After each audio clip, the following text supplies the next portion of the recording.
Operation flood Bharat में 1970 के दशक में आरंभ किया गया एक प्रमुख दुग्ध विकास कार्यक्रम था, जिसका उद्देश्य देश को दुग्ध उत्पादन में आत्मनिर्भर बनाना था। इसे श्वेत क्रांति के नाम से भी जाना जाता है। इस कार्यक्रम के प्रभावी क्रियान्वयन के फलस्वरूप भारत ने दुग्ध उत्पादन में जबरदस्त वृद्धि दर्ज की, जिसकी चक्रवृद्धि वार्षिक दर लगभग 6% रही। इस पहल ने भारत को विश्व का सबसे बड़ा दुग्ध उत्पादन देश बना दिया। नमस्कार। ऑपरेशन फ्लड कार्यक्रम की शुरुआत डॉक्टर वर्गीज कुरियन के नेतृत्व में हुई और इसके तहत ग्रामीण दुग्ध उत्पादकों को सहकारी समितियों के माध्यम से संगठित कर बाजार तक सीधा पहुंच प्रदान की गई। इससे न केवल दुग्ध उत्पादन बढ़ा, बल्कि लाखों किसानों, विशेषकर महिलाओं को आर्थिक रूप से सशक्त बनने का अवसर मिला। स्वर्गीय डॉक्टर वर्गीज कुरियन को भारत में श्वेत क्रांति के जनक के रूप में जाना जाता है।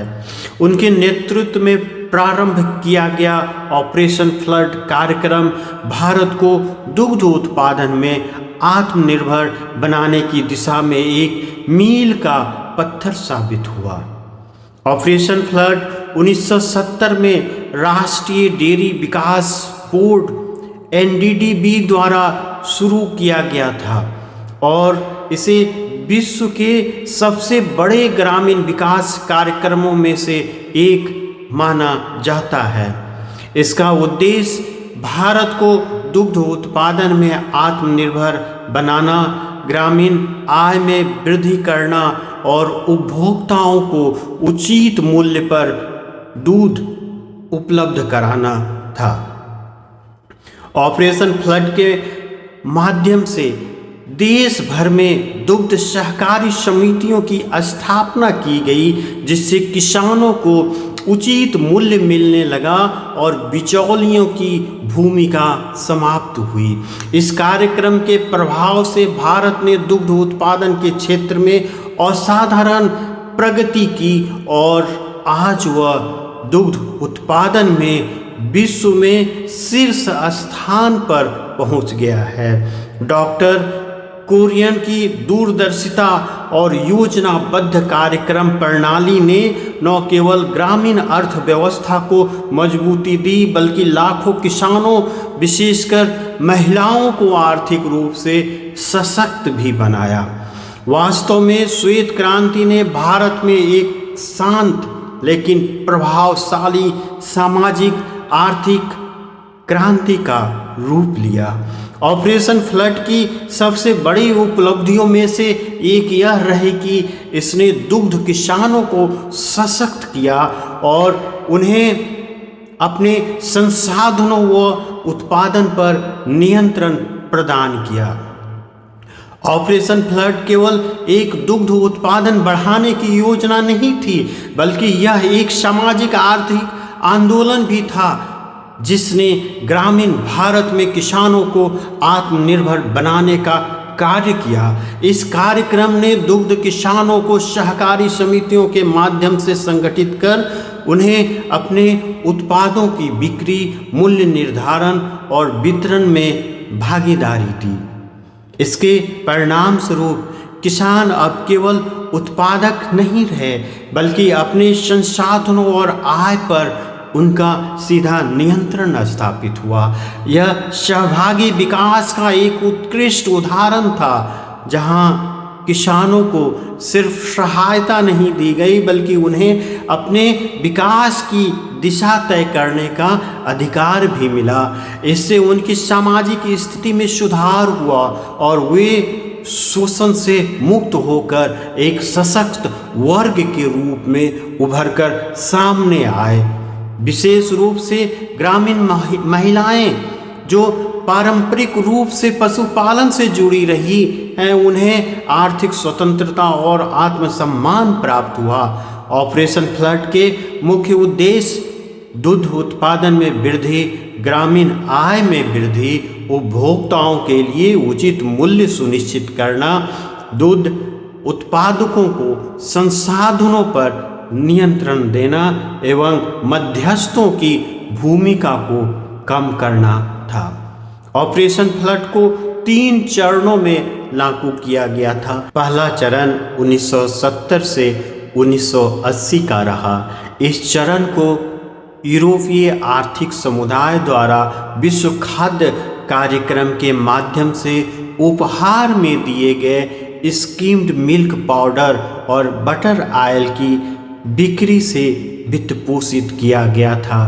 राष्ट्रीय डेयरी विकास बोर्ड ने कार्यक्रम की योजना बनाई और यूरोपीय आर्थिक समुदाय की सहायता के विवरण पर बातचीत की।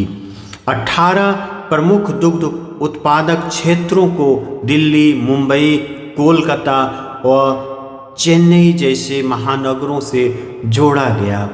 गांव में दुग्ध उत्पादक सहकारी समितियों की स्थापना की गई।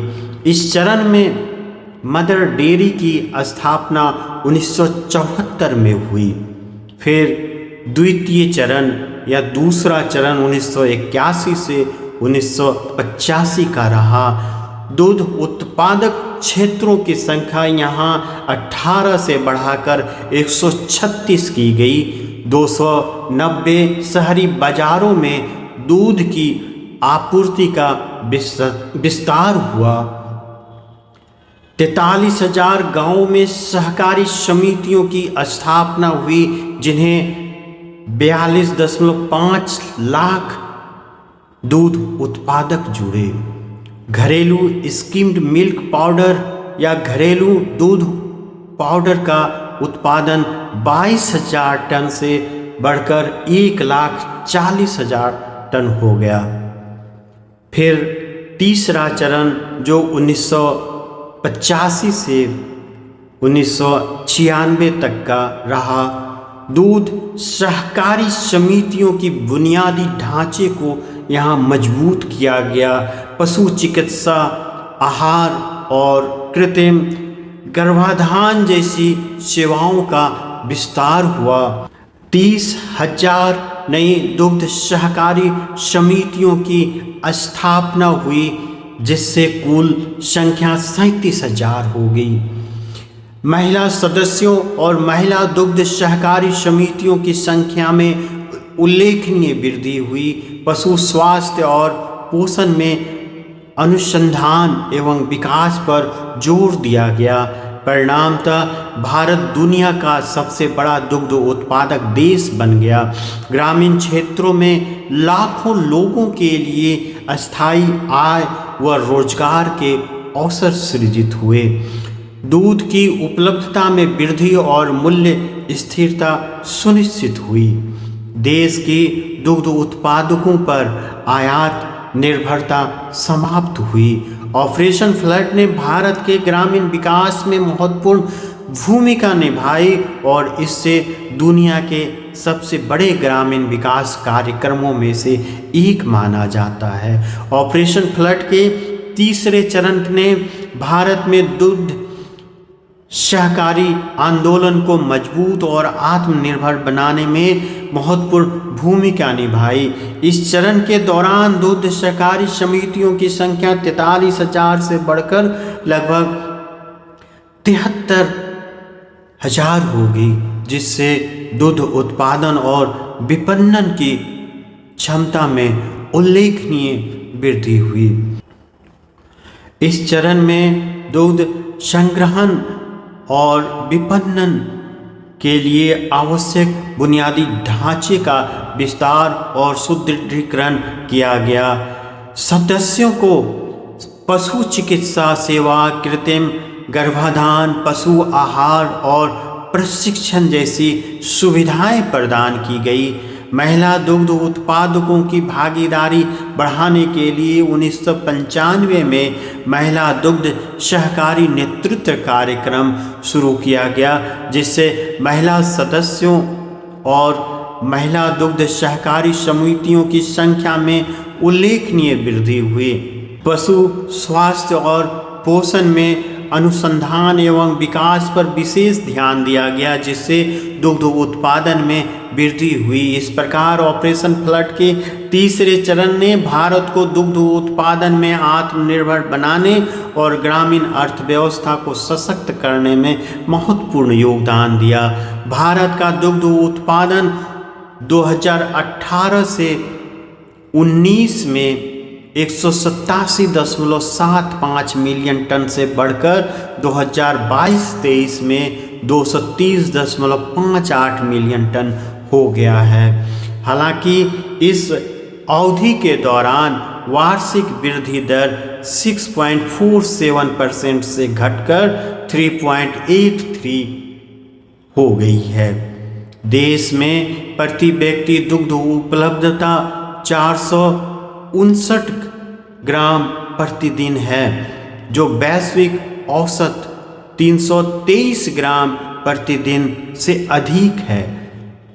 भारत के शीर्ष 5 दुग्ध उत्पादक राज्य उत्तर प्रदेश, राजस्थान, मध्य प्रदेश, गुजरात व आंध्र प्रदेश, ये राज्य मिलकर देश के कुल दुग्ध उत्पादन का लगभग 53% योगदान देते हैं। ऑपरेशन फ्लड ने भारत के ग्रामीण क्षेत्रों में आर्थिक सशक्तिकरण, महिला भागीदारी व पोषण सुरक्षा को बढ़ावा देने में महत्वपूर्ण भूमिका निभाई है। हालांकि दुग्ध उत्पादन में वृद्धि हुई है, लेकिन उत्पादकता में सुधार व संगठित क्षेत्र की भागीदारी बढ़ाने की आवश्यकता बनी हुई है। संयुक्त राष्ट्र के खाद्य एवं कृषि संगठन FAO द्वारा प्रकाशित डेयरी मार्केट रिव्यू 2023 के अनुसार भारत का दुग्ध उत्पादन 2023-24 में 236.35 मिलियन तक पहुंचने का अनुमान है, जो पिछले वर्ष की तुलना में 2.5% की वृद्धि दर्शाता है। यह वृद्धि वैश्विक औसत वृद्धि दर से अधिक है, जो 2023 में 1.5% थी। इस वृद्धि का मुख्य कारण भारत में दुग्ध उत्पादन में निरंतर सुधार, पशुधन की संख्या में वृद्धि और डेयरी क्षेत्र में सरकारी नीतियों का समर्थन रहा है। भारत का दुग्ध उत्पादन वैश्विक उत्पादन का लगभग 25% है, जिससे यह दुनिया का सबसे बड़ा दुग्ध उत्पादक देश बना हुआ है। इसके अतिरिक्त भारत में प्रति व्यक्ति दुग्ध उपलब्धता 2022-23 में 459 ग्राम प्रतिदिन थी, जो वैश्विक औसत 322 ग्राम प्रतिदिन से काफ़ी अधिक है। यह वृद्धि भारत के डेयरी क्षेत्र की मजबूती और विकास को दर्शाती है, जो न केवल उत्पादन में वृद्धि कर रहा है, बल्कि वैश्विक स्तर पर भी महत्वपूर्ण योगदान दे रहा है। भारत में दुग्ध उपलब्धता की प्रचुरता न केवल देश की विशाल आबादी की पोषण संबंधी आवश्यकताओं को पूरा करती है, बल्कि भारतीय डेयरी उद्योग की दक्षता और उत्पादकता को भी उजागर करती है। इस उपलब्धि के पीछे सहकारी क्षेत्र की महत्वपूर्ण भूमिका है, जिसने देश के दुग्ध उत्पादन को संगठित और सशक्त बनाया है। भारत में सहकारी दुग्ध क्षेत्र का ढांचा 3 स्तरों पर आधारित है। एक ग्राम स्तर, दूसरा जिला स्तर और तीसरा राज्य स्तर। ग्राम स्तर पर लगभग 1.7 लाख प्राथमिक दुग्ध सहकारी समितियां, डेयरी कोऑपरेटिव सोसाइटीज कार्यरत हैं, जो सीधे दुग्ध उत्पादकों से दूध एकत्र करती है, जबकि जिला स्तर पर 260 से अधिक जिला दुग्ध संघ है। डिस्ट्रिक्ट कोऑपरेटिव मिल्क यूनियंस है, जो ग्राम स्तर की समितियों से दूध एकत्र कर प्रसंस्करण व मार्केटिंग की व्यवस्था करते हैं। तीसरा, राज्य स्तर पर 22 राज्य दुग्ध महासंघ स्टेट मिल्क फेडरेशन है जो राज्य स्तर पर दुग्ध विपणन और नीति निर्धारण का कार्य करते हैं। इसके अतिरिक्त 28 विपणन डेयरियां और 24 दुग्ध उत्पादक संगठन मिल्क प्रोड्यूसर ऑर्गेनाइजेशन सक्रिय हैं जो दुग्ध उत्पादकों को बाजार से जोड़ने और उनकी आय बढ़ाने में सहायक है। दुग्ध सहकारी समितियां ग्रामीण क्षेत्रों में लाखों लोगों को रोजगार प्रदान करती है जिससे ग्रामीण अर्थव्यवस्था को सशक्त बनाने में मदद मिलती है। भारत का सहकारी दुग्ध ढांचा न केवल दुग्ध उत्पादन में वृद्धि का कारण बना है बल्कि यह ग्रामीण विकास, पोषण सुरक्षा और महिला सशक्तिकरण में भी भूमिका निभा रहा है। इस मॉडल की सफलता अन्य विकासशील देशों के लिए भी एक प्रेरणा का स्रोत है। भारत में डेयरी सहकारी समितियों में महिलाओं की भागीदारी उल्लेखनीय है। लगभग 35% महिलाएं इन समितियों की सदस्य हैं जो ग्रामीण अर्थव्यवस्था में उनकी सक्रिय भूमिका को दर्शाती है।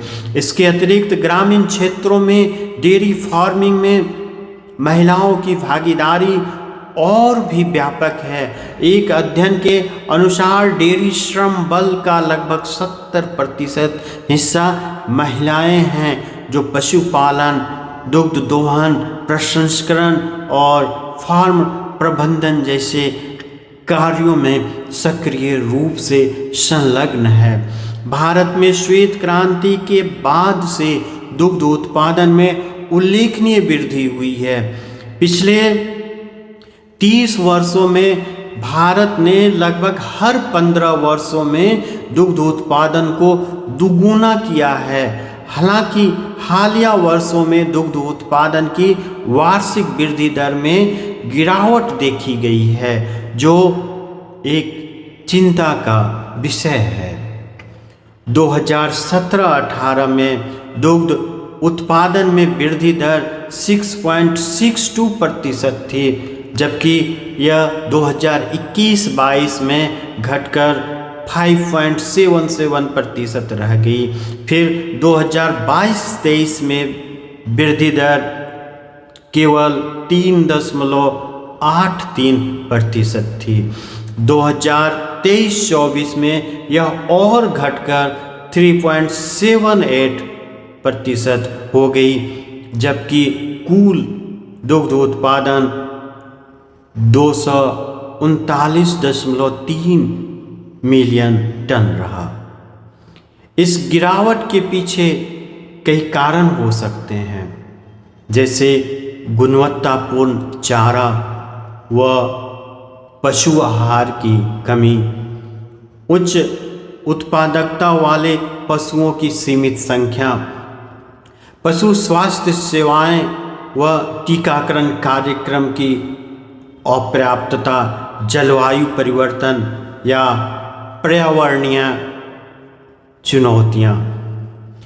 भारत के डेयरी उद्योग को सतत विकास की दिशा में अग्रसर करने के लिए कुछ खास कदम उठाए जा सकते हैं जैसे कि पशु उत्पादकता में सुधार, उच्च उत्पादकता वाले पशुओं का प्रजनन और उनकी संख्या में वृद्धि करना, चारा व पशु आहार की उपलब्धता, गुणवत्तापूर्ण चारा व आहार की सुनिश्चितता करना, फिर पशु स्वास्थ्य सेवाएं, टीकाकरण व पशु चिकित्सा सेवाओं का विस्तार करना, महिला सशक्तिकरण, महिलाओं की भागीदारी को और बढ़ावा देना और उन्हें निर्णय निर्माण प्रक्रियाओं में शामिल करना, तकनीकी नवाचार,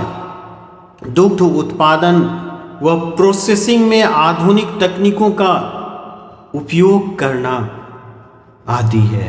2023-24 में विदेशी या संकर नस्लों जैसे हॉल्स्टीन, फ्रीजियन और जर्सी से दूध उत्पादन में 8% की वृद्धि हुई, जबकि देसी और गैर वर्णित मवेशी से उत्पादन में 44.76% की उल्लेखनीय वृद्धि दर्ज की गई।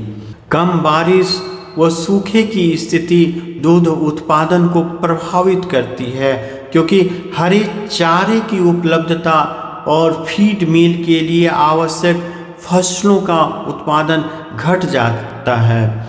अच्छे मानसून के वर्षों में हरे चारे की प्रचुरता और फीड मील की उपलब्धता दूध उत्पादन में वृद्धि में सहायक होती है। भारत का दूध उत्पादन अब भी विश्व में शीर्ष पर है, लेकिन वृद्धि दर में गिरावट एक चिंताजनक संकेत है। इस प्रवृत्ति को पलटने के लिए पशु स्वास्थ्य सेवाओं में सुधार, चारा प्रबंधन और उच्च उत्पादकता वाली नस्लों के प्रजनन पर ध्यान केंद्रित करना आवश्यक है। वित्तीय वर्ष 2023-24 में भारत में कुल दूध उत्पादन 239.3 मिलियन टन रहा, जिसमें भैंसों का योगदान लगभग 45.32% था।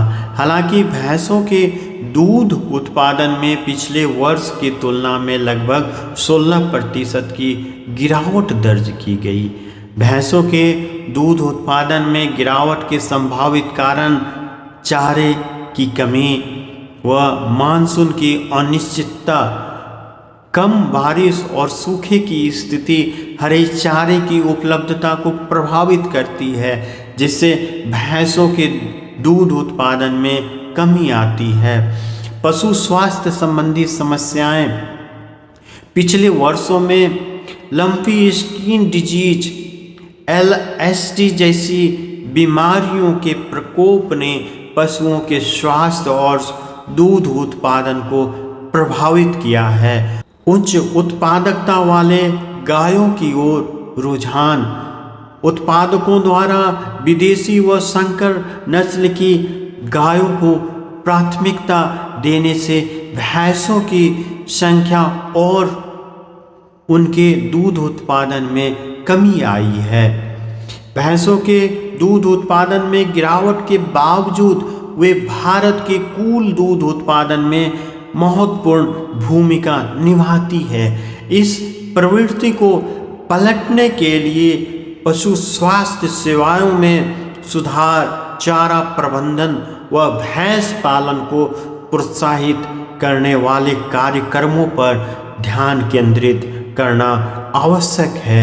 जहां भैंसों के दूध उत्पादन में गिरावट देखी गई है, वहीं विदेशी व संकर नस्ल की गायों से दूध उत्पादन में 8% और देसी या गैर वर्णित गायों से उत्पादन में 44.76% की वृद्धि दर्ज की गई है।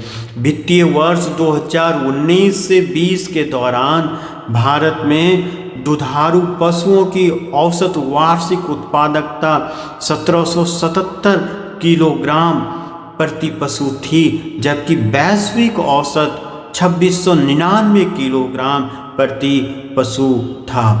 इसका अर्थ है कि भारत की प्रति पशु उत्पादकता वैश्विक औसत से लगभग 34% कम थी। 2019 की पशुधन जनगणना के अनुसार भारत में कुल दुधारू पशुओं, गाय और भैंसों की संख्या लगभग 125.75 मिलियन थी। भारत में प्रति पशु दूध उत्पादन कम होने के पीछे कई कारण हैं, यथा कम आनुवंशिकी क्षमता, देशी नस्लों की दूध उत्पादन क्षमता सीमित है, पोषण की कमी, संतुलित और पौष्टिक आहार की उपलब्धता यहाँ सीमित है। भारत सरकार व विभिन्न संगठनों द्वारा सुधार की दिशा में कई पहलें की जा रही है। देशी नस्लों के संरक्षण और संवर्धन के लिए राष्ट्रीय गोकुल मिशन चलाई जा रही है। संतुलित आहार की उपलब्धता बढ़ाने के लिए पशु पोषण योजनाएं चलाई जा रही हैं। पशुओं के लिए बेहतर चिकित्सा सुविधाएं प्रदान करने के लिए सरकार द्वारा पशु स्वास्थ्य सेवाओं का विस्तार किया जा रहा है। कृत्रिम गर्भाधान व अन्य तकनीकों का उपयोग बढ़ाने के लिए उन्नत प्रजनन तकनीकों का प्रचार किया जा रहा है। भारत में दुधारू पशुओं की संख्या अधिक होने के बावजूद प्रति पशु दूध उत्पादन में सुधार की आवश्यकता है। यदि विकास की गति धीमी रही तो दूध उत्पादन के लक्ष्य को प्राप्त करना चुनौतीपूर्ण हो सकता है। इसलिए पशु प्रबंधन, पोषण, स्वास्थ्य सेवाओं व प्रजनन तकनीकों में सुधार पर विशेष ध्यान देना आवश्यक है। वर्ष 2013-14 से 2019-20 के बीच भारत में दुधारू पशुओं की औसत उत्पादकता में लगभग 28% की वृद्धि हुई, जो वैश्विक स्तर पर सबसे अधिक है। हालांकि प्रति पशु दूध उत्पादन के मामले में भारत अभी भी शीर्ष देशों से पीछे है। प्रति पशु दूध उत्पादन के मामले में भारत विश्व में लगभग 15वें स्थान पर है। अमेरिका इस सूची में शीर्ष पर है, जहां प्रति गाय औसत दूध उत्पादन भारत की तुलना में कई गुना अधिक है। पाकिस्तान, जो भारत के समान डेयरी प्रणाली का पालन करता है, इस सूची में भारत के करीब है।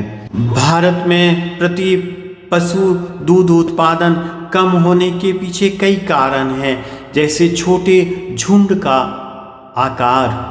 भारत में अधिकांश डेयरी किसान छोटे और सीमांत किसान हैं, जिनके पास 1 से 5 पशु होते हैं। इससे पैमाने की अर्थव्यवस्था का लाभ नहीं मिल पाता है। औसत भूमि जोत में गिरावट। भूमि जोत के आकार में कमी के कारण चारे व पशु आवास की उपलब्धता सीमित हो जाती है। पोषण की कमी। संतुलित और पौष्टिक आहार की उपलब्धता सीमित है, जिससे पशुओं की उत्पादकता प्रभावित होती है। स्वास्थ्य सेवाओं की कमी। पशुओं के लिए पर्याप्त पशु चिकित्सा सेवाएं उपलब्ध नहीं है, जिससे बीमारियों का प्रभाव बढ़ता है। प्रजनन प्रबंधन की कमी। उन्नत प्रजनन तकनीकों का सीमित उपयोग होता है, जिससे उच्च उत्पादकता वाले पशुओं की संख्या कम होती है। इसके समाधान हेतु सहकारी समितियों का सशक्तिकरण, किसानों को संगठित करके संसाधनों का साझा उपयोग और बाजार तक बेहतर पहुंच सुनिश्चित की जा सकती है। किसानों को उन्नत पशुपालन तकनीकों, पोषण प्रबंधन और स्वास्थ्य सेवाओं के बारे में प्रशिक्षण प्रदान करना आवश्यक है। सरकार को छोटे व सीमांत किसानों के लिए विशेष योजनाएं और सब्सिडी प्रदान करनी चाहिए, जिससे वो आधुनिक तकनीकियों का उपयोग कर सकें। भारत में डेयरी फार्मिंग के कम इनपुट कम आउटपुट मॉडल के पीछे चारे की बढ़ती लागत और तकनीकी पहुंच की सीमाएं प्रमुख कारण हैं।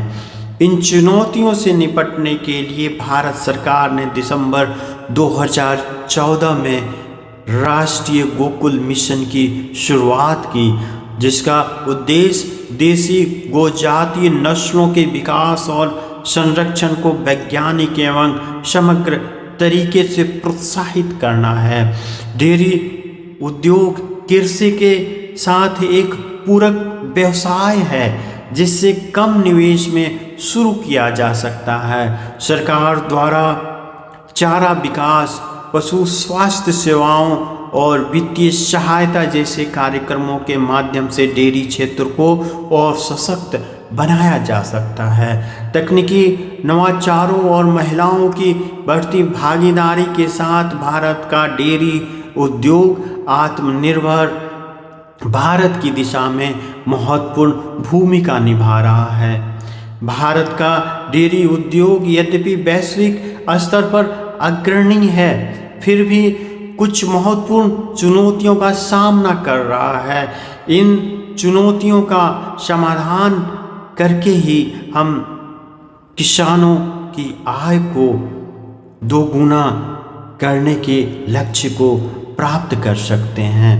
दुग्ध उत्पादों की गुणवत्ता में असंगति और मानकीकरण की कमी के कारण उपभोक्ताओं का विश्वास कम होता है और अंतर्राष्ट्रीय बाजारों में प्रतिस्पर्धा में कठिनाइयाँ होती हैं।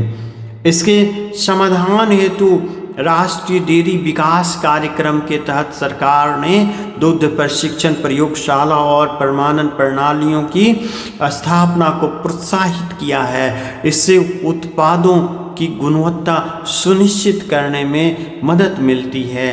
देश में हरे चारे की 11.24 से 32% और सूखे चारे की 23% कमी है, जिससे पशुओं की उत्पादकता प्रभावित होती है। इसके लिए सरकार ने चारा विकास कार्यक्रमों के तहत गुणवत्ता वाले चारा बीज उत्पादन, चारा बीज प्रसंस्करण और संरचना और गैर कृषि योग्य भूमि से चारा उत्पादन को प्रोत्साहित किया है। ग्राम स्तर पर दुग्ध प्रसंस्करण सुविधाओं की कमी के कारण किसानों को उचित मूल्य नहीं मिल पाता है और उत्पादों की गुणवत्ता भी प्रभावित होती है। इसके निदान हेतु NPDD के तहत ग्राम स्तर पर दुग्ध शीतक संयंत्र, उन्नत दुग्ध परीक्षण प्रयोगशालाएं और स्वचालित दुग्ध संग्रह इकाइयों की स्थापना की जा रही है, जिससे किसानों को उचित मूल्य और बेहतर गुणवत्ता सुनिश्चित होती है। बिचौलिए के कारण किसानों को उनके उत्पाद का उचित मूल्य नहीं मिल पाता है, जिससे उनकी आय प्रभावित होती है। इसके लिए सहकारी समितियों के माध्यम से दुग्ध संग्रह और विपणन मार्केटिंग की व्यवस्था को मजबूत किया जा रहा है, जिससे किसानों को सीधे बाजार तक पहुंच मिलती है और बिचौलियों की भूमिका कम होती है। कृत्रिम दुग्ध उत्पादन से उपभोक्ताओं का स्वास्थ्य खतरे में पड़ता है और असली दुग्ध उत्पादकों को नुकसान होता है। इसके लिए सरकार ने दुग्ध मिलावट की जांच के लिए 232 डेयरी संयंत्रों में मिलावट परीक्षण प्रणाली स्थापित की है। इससे कृत्रिम दुग्ध उत्पादन की घटनाओं पर नियंत्रण पाया जा सकता है। दुग्ध उत्पादों में मिलावट से उपभोक्ताओं का स्वास्थ्य प्रभावित होता है और उत्पादों की गुणवत्ता पर प्रश्न चिन्ह लगता है। इन समस्याओं के निदान के लिए सरकार ने दुग्ध और दुग्ध उत्पादों की गुणवत्ता परीक्षण के लिए सहायता प्रदान की है और सहकारी समितियों में नामांकित डेयरी किसानों की आर्थिक स्थिति में सुधार के लिए प्रशिक्षण और जागरूकता कार्यक्रम आयोजित किए हैं। इन चुनौतियों के समाधान के लिए सरकार द्वारा विभिन्न योजनाएं और कार्यक्रम चलाए जा रहे हैं।